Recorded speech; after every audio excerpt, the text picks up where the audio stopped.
Nyasachwa kendo wuonwa, wachako wabiro nyimi wuora ni sama wachako somo wach ni Jehova ni mondo ibede kodwa e nying Yesu Kristo. Amen. Kawuono wasomo sura mar 15 e buk mar Chakruok, to wasom singruok ma Nyasaye otimo gi Abram. 15. Bang' wechego Ruoth Nyasaye nofwenyore ni Abram mowachone niya, Abram, kik iluor, an okumbani kendo pokni nobed maduong'. To Abram nodwoke niya, Ruoth Nyasaye, en ang'o minyalo miya kapod asiko maonge nyathi? Kendo Eliezer ja-Damaski ma misumbana ema ochung' ka jacham mwanduna. Kaka ok isemiya nyithindo, omiyo achiel kuom wasumba ema nocham mwanduna.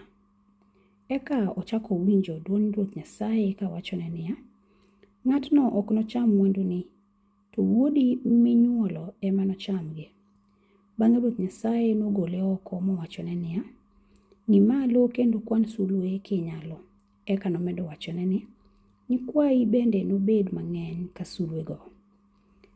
Abram noyie kuom Ruoth Nyasaye, omiyo Ruoth Nyasaye nokwano yieneno ka tim makare.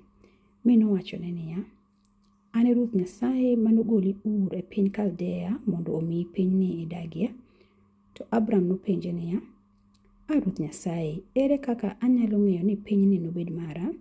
Ruoth Nyasaye nodwoke niya, kelna roya ma hiki 3 gi diel ma hiki 3 gi im ma hiki 3 kod akuch odugla gi akuch obondo.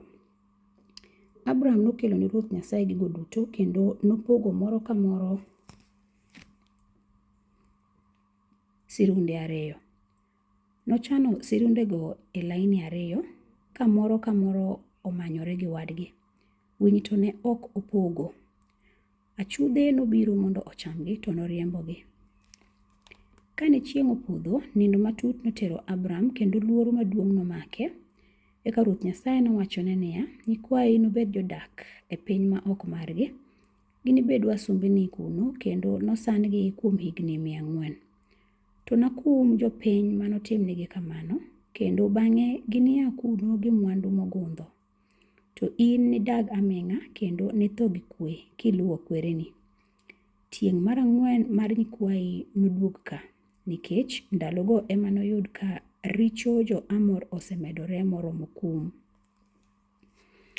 17.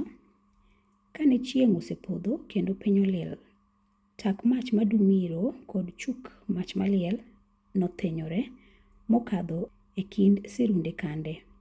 Chieng'no Ruoth Nyasaye nosingore ni Abram kowacho niya, pinyni amiyo nyikwayi chakre aora mane tong' Misri nyaka aora maduong' ma Yufrate, moting'o pinje mag jo-Keni gi jo-Kenizi gi jo-Kadmon, gi jo-Hiti gi jo-Perizi gi jo-Refaim gi jo-Amor gi jo-Kanan gi jo-Girgash kod jo-Jebus.